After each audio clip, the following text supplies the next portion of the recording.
28 ulit mga boss. Dito sa harapan ko meron akong dalawang klase ng wireless microphone.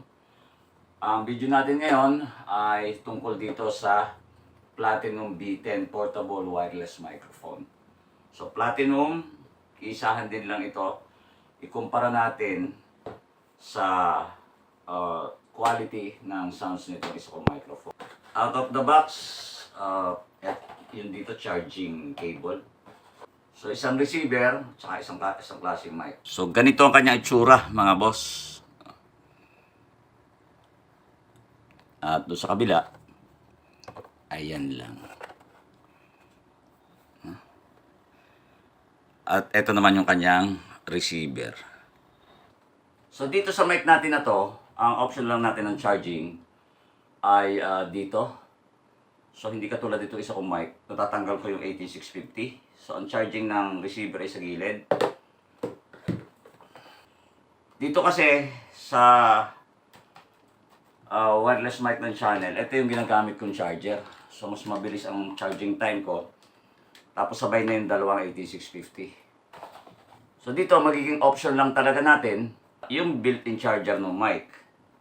Meron na rin tong mylar sa loob para iwas do sa feedback.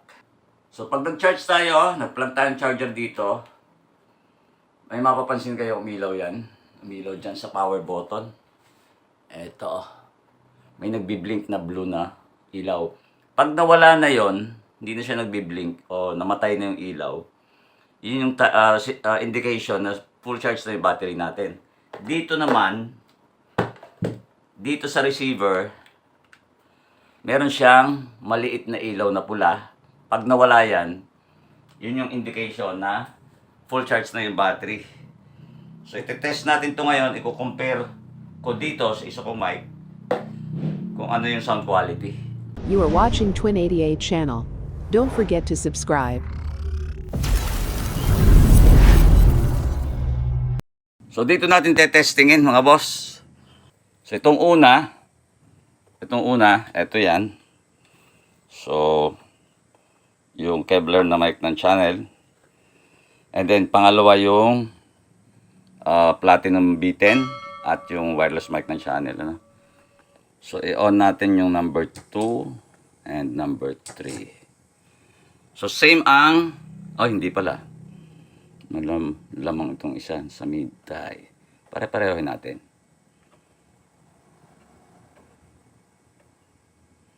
Okay, same setting, same gain. Same din dito sa fader. Yung tatlo. Ito pa nga pala mga boss, no? Pag ini-on nyo yung receiver, may ilaw siyang green. And then pag ini-on natin tong mic, nagkakaroon siya ng blue. So, ibig sabihin naka-pair siya. So, bukas na yan. Open natin to. Ay, nagulat ako. Ito nga pala sa Platinum mga boss ay meron siyang volume dito. So, yan.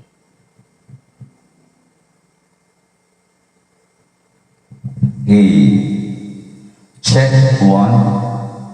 Check test. So buong buo yung okay dito mic na to. So ito yung tunog mga boss ng Platinum B10. Ito yung quality ng tunog ng B10. Check test. Check At ito naman yung ginagamit ng channel. Check test. Check test. Check. Identical. At syempre, i-compare ko rin yung quality ng sounds niya sa wired na mic. Check test. Check Malakas pa nga ito eh. Subukan natin yung volume. Check test. Check test. Check test. Check. Check. Okay lang yung hinihina niya. Naka-press pa rin ako sa... Hello. Check Pero pag tinodo natin, malakas siya. Mic test. Check test, check, test, test, check, hey.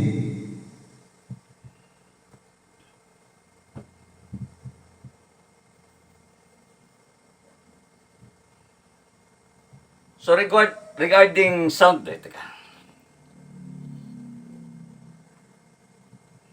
Regarding sound quality mga boss, halos parehas lang yung regarding sound quality mga boss, halos parehas lang ito at ito. Di pala to. Hey, hey, check, hey, test. So sound quality pareho. Ang hindi ko palang natetest dito ay yung battery life niya. Kasi ito kahit maghapon kong gamitin makuna talaga yung battery. Lalo pagka mga 8650 ang nakalagay. So yun ang hindi ko pa na susubukan dito. So, siguro mamaya test ko ng ilang oras. Ang isa sa useful advantage na nakita ko sa kanya, yung volume. Yung volume control mga boss. Kasi kung maliit yung area, tapos malakas yung patugtog o malakas yung settings ng mic, makokontrol mo siya dito. Mababawasan mo. So yung feedback hindi masyadong makaka-apekto. Hindi masyadong lalabas yung feedback. Kasi nahihinaan siya dito. Pero hindi ganun kalaki yung attenuate niya volume. So sulit buy ito. So sulit yung ibabayad nyo dito. Kanina chinek ko yung price niya sa official store. 1,100 plus. Itatag ko na rin lang yung link nito para doon sa mga gustong bumili, hindi na kayo mahirapan, sa official store lang tayo kumuha para sigurado tayo na legit yung ating babayaran. So salamat doon sa mga bago nating subscriber at doon sa mga matagal na sumusuporta sa channel. Thank you very much po. At sa mga regular viewers natin dyan, hindi man kayo sa subscriber, thank you pa rin. So hanggang dito na lang muna. At doon sa mga gustong bumili, again, itatag ko yung product nito. Thank you.